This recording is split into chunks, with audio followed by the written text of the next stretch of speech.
Religion, the word religion, the etymology or the origin of that word literally means to reconnect, to relate, to form a relationship with the Supreme. And yoga, the understanding of the definition of that word is that yoga means to reconnect or to bind yourself in a loving connection with the Supreme.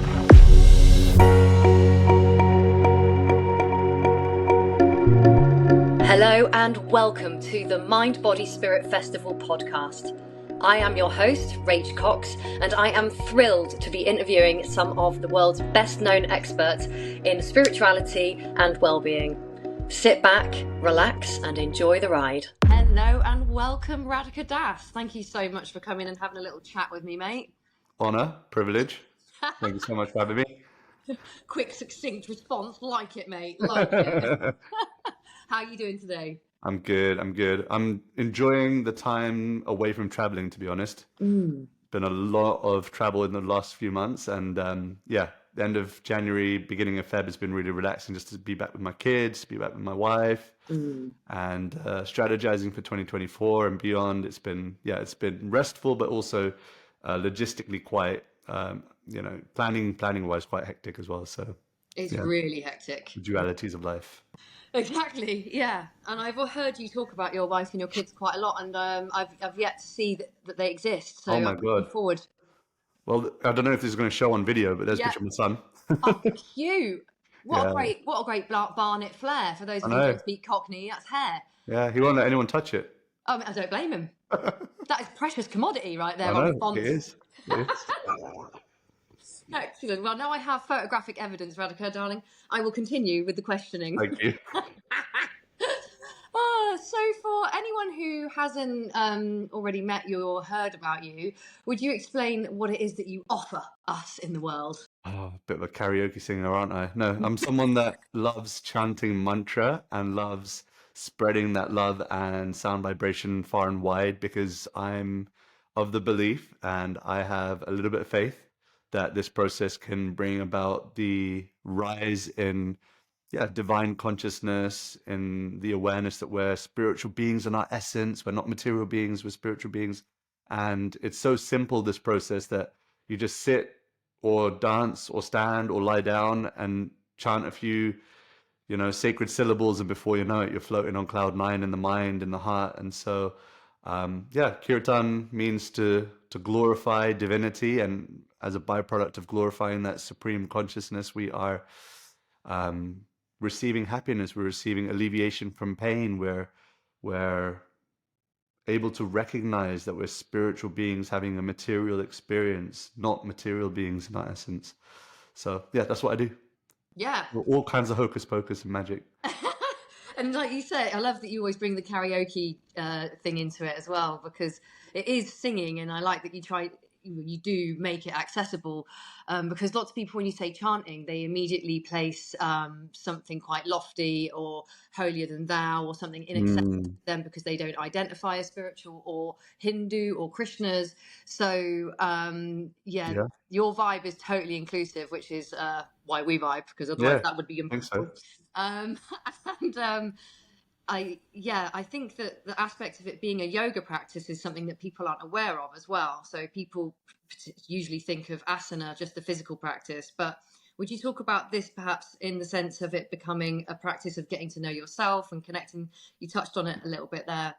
Have you got examples as well of people who have, reached super levels? So I guess the tragedy of it is that religion, the word religion, the etymology or the origin of that word literally means to reconnect, to relate, to form a relationship with the Supreme. And yoga, the understanding of the definition of that word is that yoga means to reconnect or to bind yourself in a loving connection with the Supreme. And in one sense, we've basically thrown the baby out with the bathwater. Like, okay, I get religion literally, it makes people's hair stand on end and makes people irk because of the stereotype that religion brings about, a ritualistic sheep type of mentality. But there's a danger of doing the same thing with yoga, which is that we all end up following without any understanding of what the essence of the practice is. And we become so focused on the detail of words and things like that that we forget the essence. And so the essence of yoga and the essence of religion are pretty much the same.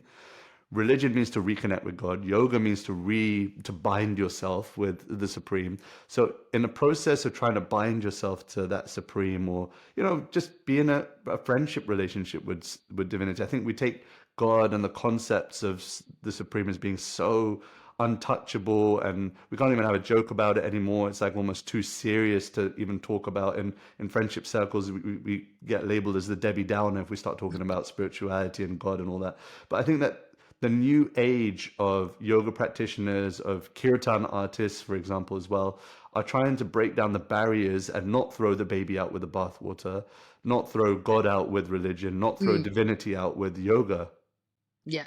And so that's kind of been a little bit of my mission as well, to try and revive that it's okay to not, wear robes, and to shave your head, and to wear markings, and you can still be a lover of divinity. That's still possible.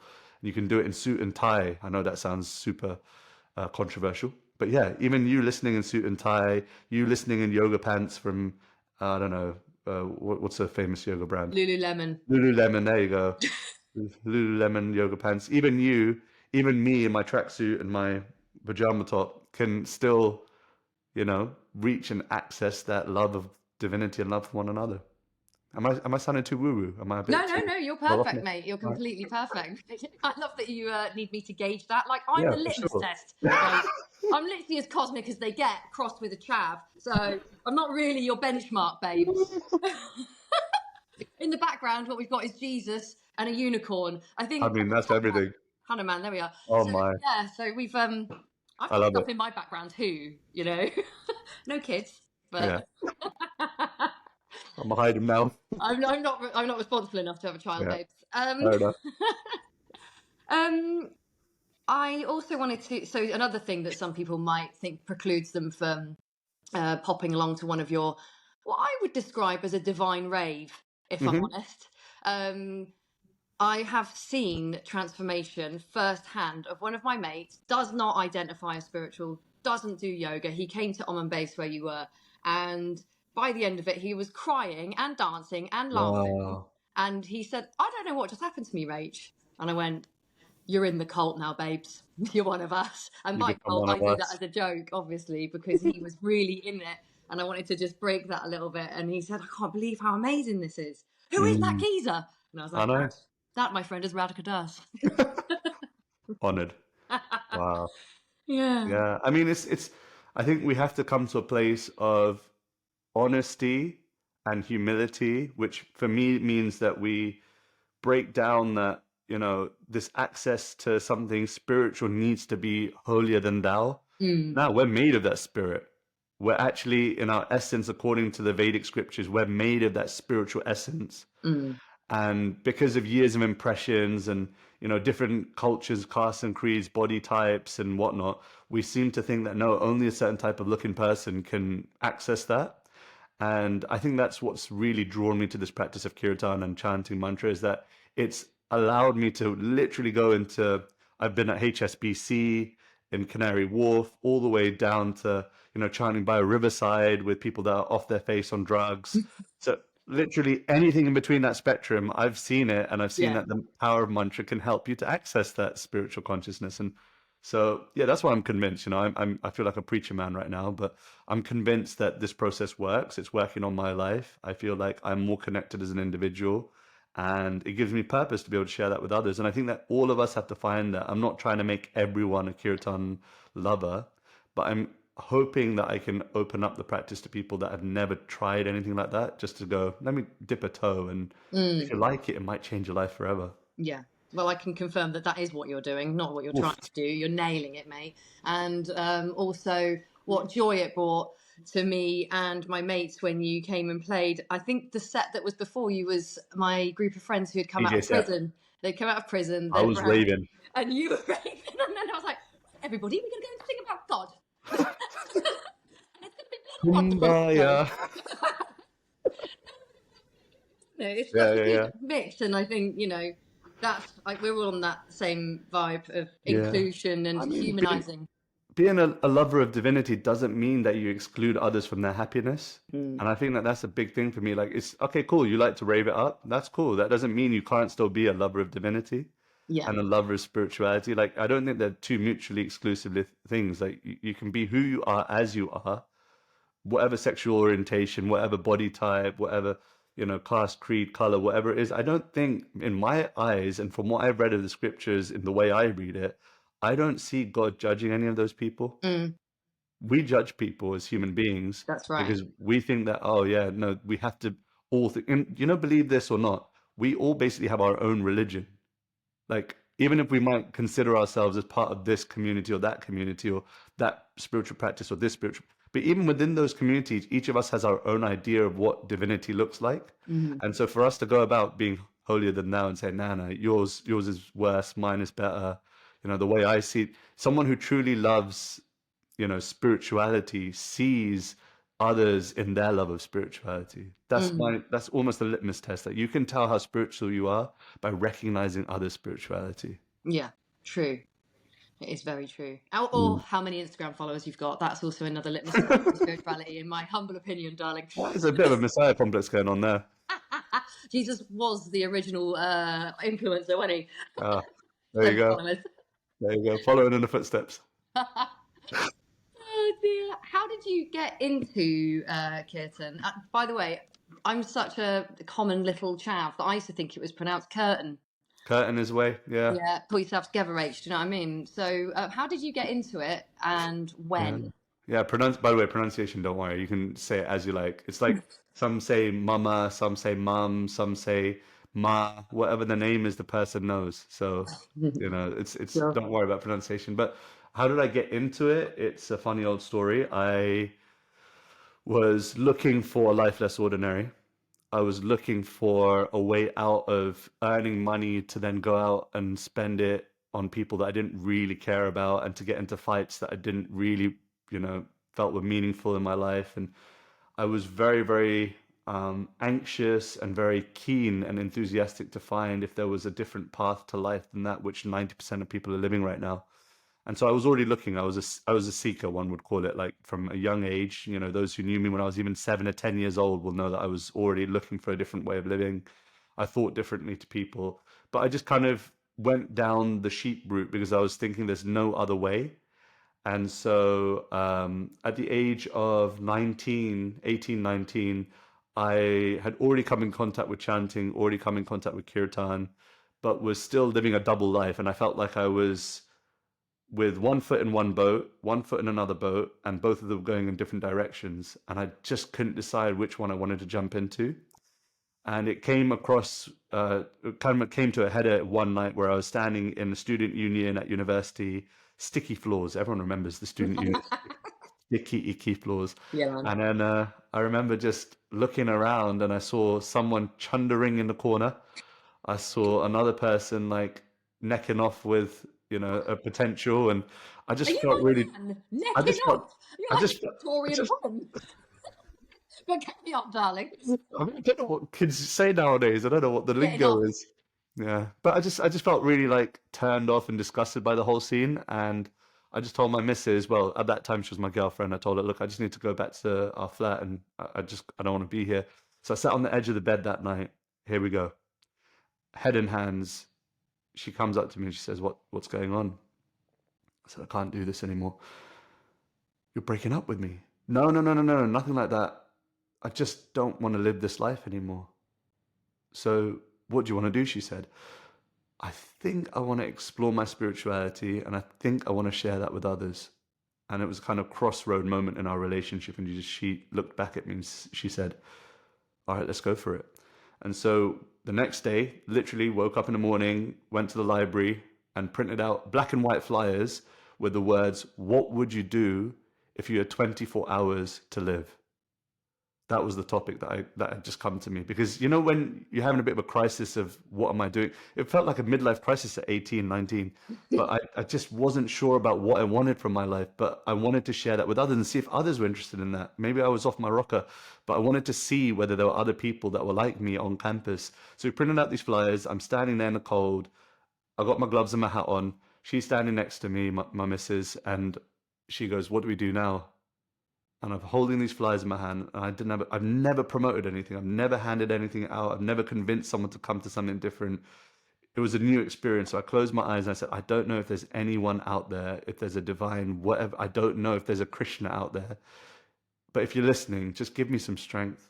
Just give me something that helps me to help others and to also find my own self, really. Mm. And so I opened my eyes and I just went up to the first person. I still remember what they looked like. Went up to them. I just said, hey, hey, hey, quick one. What would you do if you had 24 hours to live? And it's the greatest conversation starter because that person then just went, uh, I don't know. I don't jump out of a plane or something. Okay, cool. I mean, if that's what you want to do, why don't you do it tomorrow? Why don't you just book it and go tomorrow, and then you can move on to the next thing. And they go, oh, that's a deep point, actually, because we never know when we're going to die, right? I was like, yeah, this is exactly what we're doing.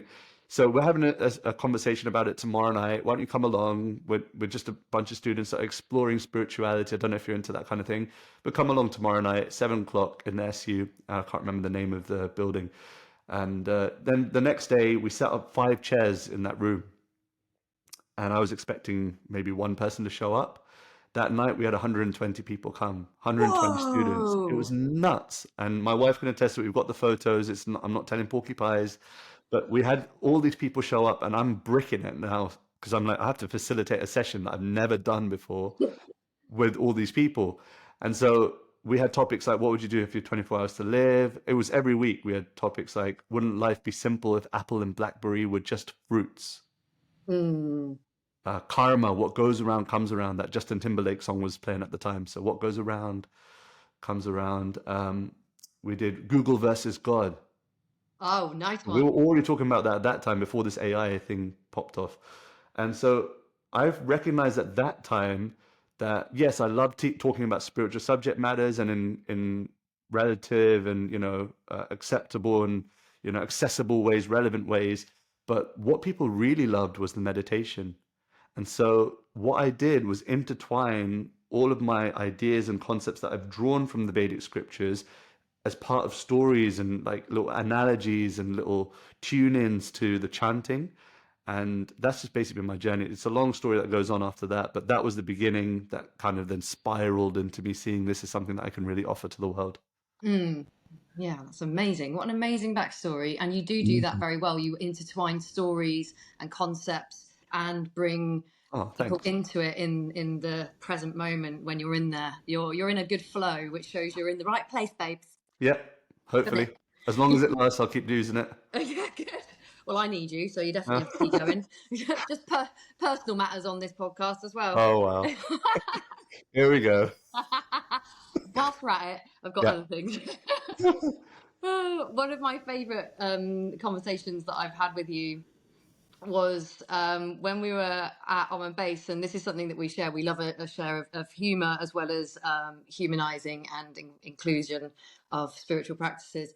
And one of my favourite things that you said when we were talking about touring at festivals and stuff, it's like when you're not at a sober festival. I was like, yeah, tell me what it is that you don't like the most. What is it you don't like, Radhika? And you were like, the thing is that when they're not at sober festivals, they don't get my jokes.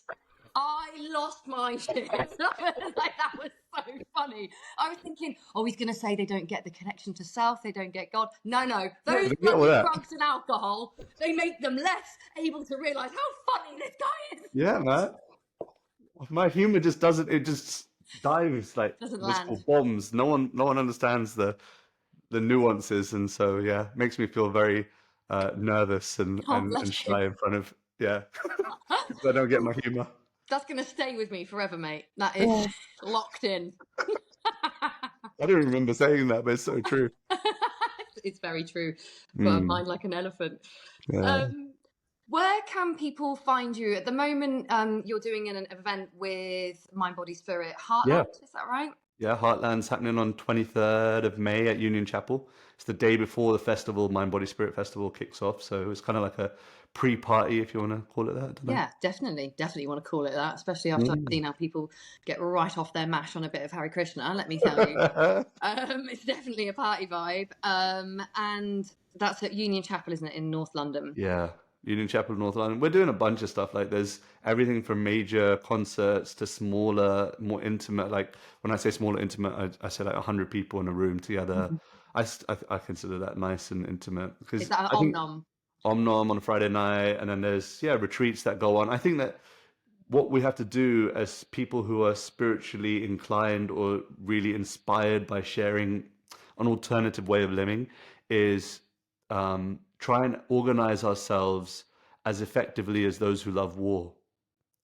So Martin Luther King, he says this powerful statement. He said, "Those who love peace need to organize themselves as effectively as those who love war." Yeah. And it stuck with me because I'm like, every time I see propaganda on hate, on division, on body consciousness, on, divide based on, choices that we make on the material platform, I'm like, my God, they make so much of a hoo-ha about it. They spend so much energy making sure the branding's on point, that we all get, riled up by pieces of news, and they're just really good at it. And Hmm. then when we're speaking and singing about love, now we're just a bunch of hippies. Yeah. When disorganized, it never happens. We say one thing, we do another. We're not people, we're stereotyped as people that don't stick to their word, that don't really have offerings of substance, Mm-hmm. that don't get things organized and put together in a way that people feel that there's value there. There's so much that I would, criticize in one sense the wellness scene, but it's just a case of we just got to be patient because love takes longer than war. It does. And like you say, love and peace have been weaponized, ironically, in order to diminish its power and efficacy. So, yeah, Yeah. that's a good point. Well made, definitely. That's why I'm using all the energy that God's given, because if I don't use it, I'll lose it, and then I'll cry about it. I'll be old and cold and just be like, why didn't I Old, cold try? crying. Nobody Yeah, wants old that, cold crying, Radhika. old cold crying. That is going to be That's us. gonna be the name of my last album. I'm gonna dip out on that one. Old cold crying, buggering off to that. Featuring the track Tragedy. There has to be one track called Tragedy. I'm gonna call it that. There we go. Oh, brilliant. Good stuff. Yeah. Um, so, are you actually going to be at Mind Body Spirit Festival, or are you just the pre-party? I don't know. Josh, tell me what I'm doing. Tell me how, well, and Mind Body Spirit team, tell me how you want to use me. Use me and abuse me. Okay, Yeah. brilliant. We'll cut out the second part of that, Yeah. but yeah, the first part we will for sure. Um, Something that might confuse people. So Radhika Das, lots of people who chant and lead Kirtan are a Das. What's the Das bit about? Yeah, that's an interesting question. So when we get spiritual initiation, we call it, it's like you kind of get initiated into the community. You accept a spiritual teacher and you accept some vows. So, for example, my vows are that I don't eat meat, I don't drink, I don't intoxicate, full stop. So even coffee, I don't take. No illicit relationships, so I don't sleep around. Just stay committed to my partner. And what's the last one? Meat eating, meat eating. I don't eat meat. Did Yeah, I say that already? that first. Yeah, that's a Okay. good. It's a good Intoxication. bookend. Oh, gambling. There we go. Sorry, I missed it. Ah, Fourth one's gambling. I don't gamble, so I don't. You won't see me at Betfred or.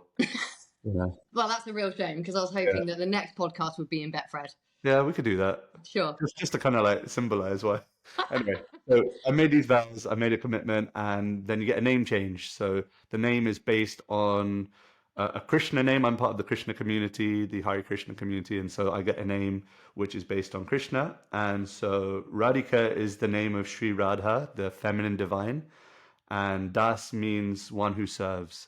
And so we're explained at that ceremony that we are the Das part. We are that person who serves. We're the person. We're not God. We're not someone that's trying to pretend to be, like I am, ruling over other people. I'm trying to sit at the front where everyone will worship me. No, it's more a case of that I'm just trying to be the servant. Or, I mean, when I say it like that, people are like, what? That sounds really dark and like, who wants to serve? But that's the point, isn't it? Like, no one wants to be of service. They want to be served. They want to be loved. But Mother Teresa says it best that the need of every living entity is to give love and to receive love. And I think oftentimes we get so stuck on the point of wanting to receive love, like give it to me, it's all about me, that we forget that actually there's an element that is so fulfilling in serving, in loving, in being of service to others. And so yeah, this human psychology is so interesting. If you take a bag of grains and you put it in the middle of a village, the human being is the only species that will take the whole bag home. Mm. You know, like you'll get the mice that will come, they'll eat what they need. The birds will come and take their grains. But what will the human being do? Will take the whole bag home and say it's for tomorrow. Mm. And so, because of this greed mindset of wanting to be, give it to me, give it to me, give me love, give me love, give me love, that we forget that there's this such a fulfilling part of life, which is in being the das, being the servant, being the lover. Yeah. Yeah. That transformed my life, serving.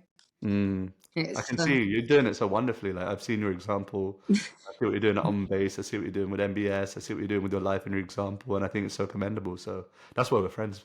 that's it. And we get shit done. I think Yeah, that's one of the things. yeah, So I'm we organized. go Yeah, get stuff done and yeah, live it. Got to live yeah, it, haven't you? yeah, Really. yeah. I feel awkward if I'm receiving things, which is Mm. another practice actually. It's That's definitely a practice. and Yeah, that's what I think when people come into classes or into practice spaces, that's one of the initial parts of reticence as they arrive. It's like, well, I don't want to, letting go, being healed, having someone take care of you is yeah, in some cases equally as difficult as serving. It depends yeah. on where your healing is, isn't it? Wow. How do you deal with it? What's your mechanism for dealing with being loved? Oh, Do you have a mechanism? I years don't know of if you call therapy, babes. it. Years of therapy. It used to be drug abuse, and Wow. now it's just trying to be as genuine in the moment with each person as possible, and not poo-pooing it and going, no, this person's actually in a space to look after me. I'm going to let that happen. Yeah. Yeah.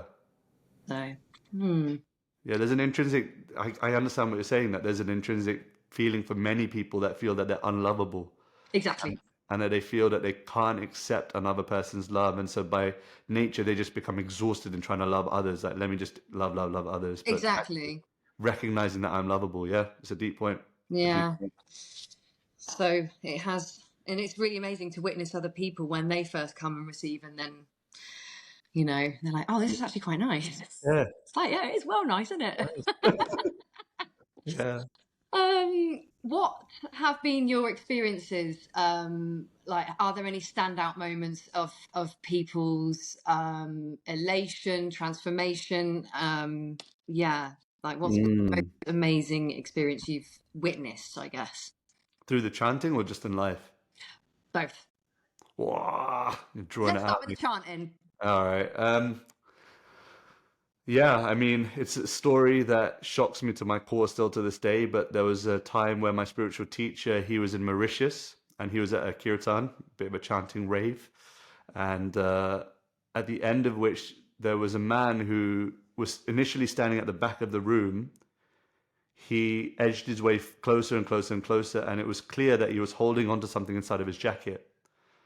And my teacher recognized straight away it was a gun, but didn't make a scene about it because when someone's in that position where they've got a gun in their pocket, the worst thing you want to do is alert them to it because they're going to feel the need to pull the trigger more urgently. Mhm.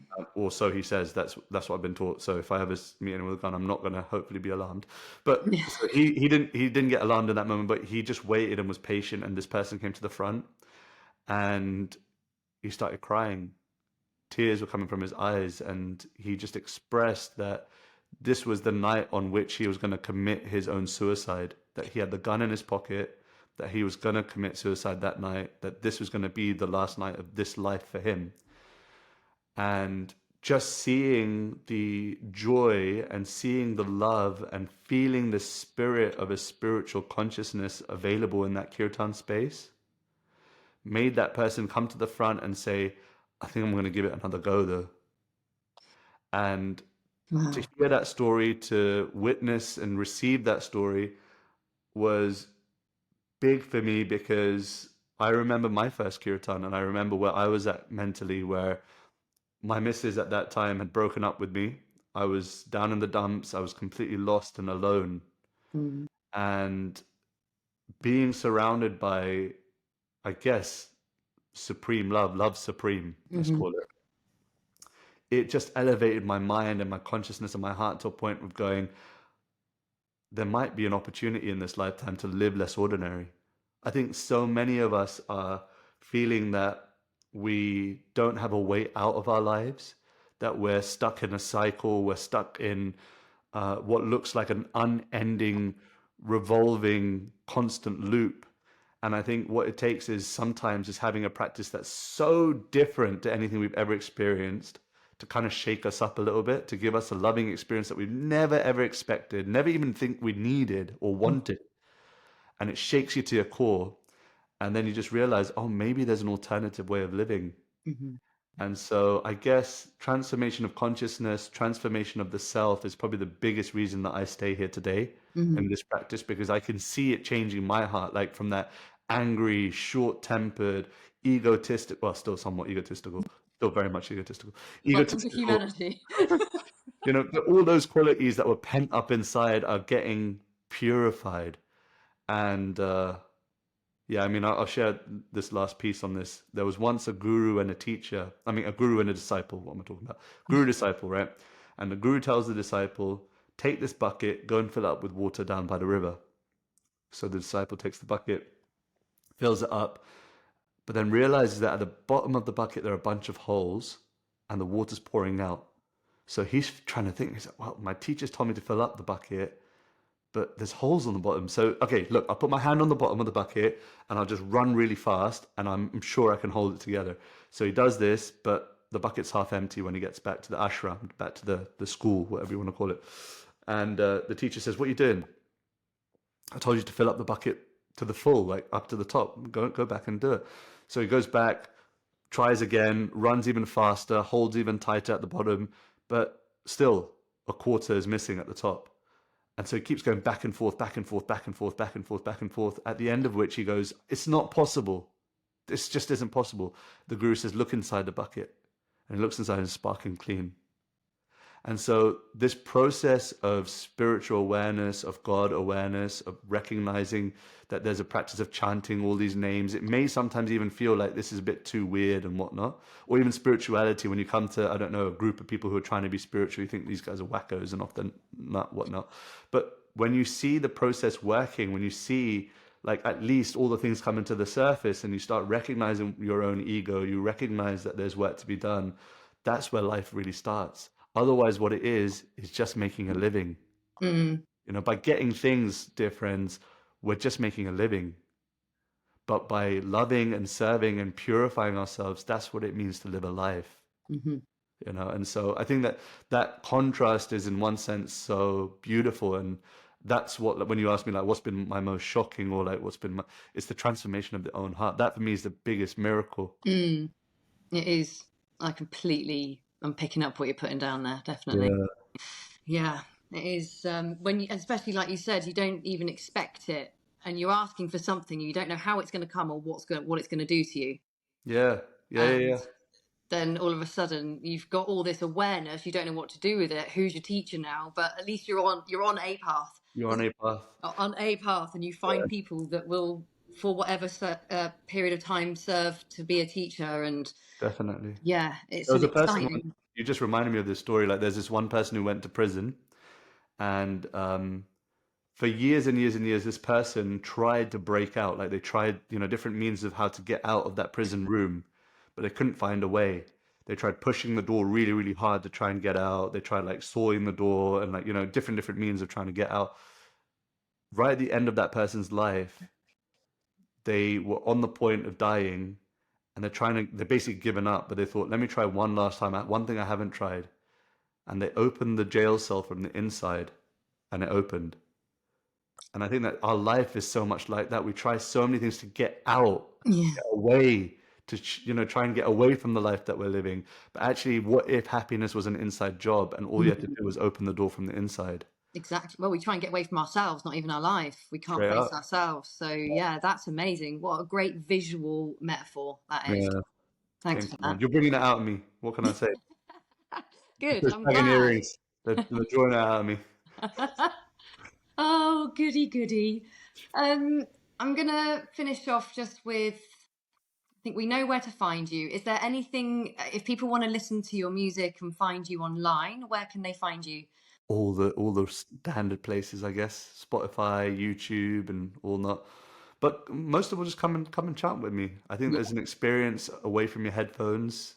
Like, there's an experience away from being at home. So yeah, come and chant with me. Come and dance with me. As Hafiz says, I have to pull up this poem. You're gonna have to wait for it. No worries.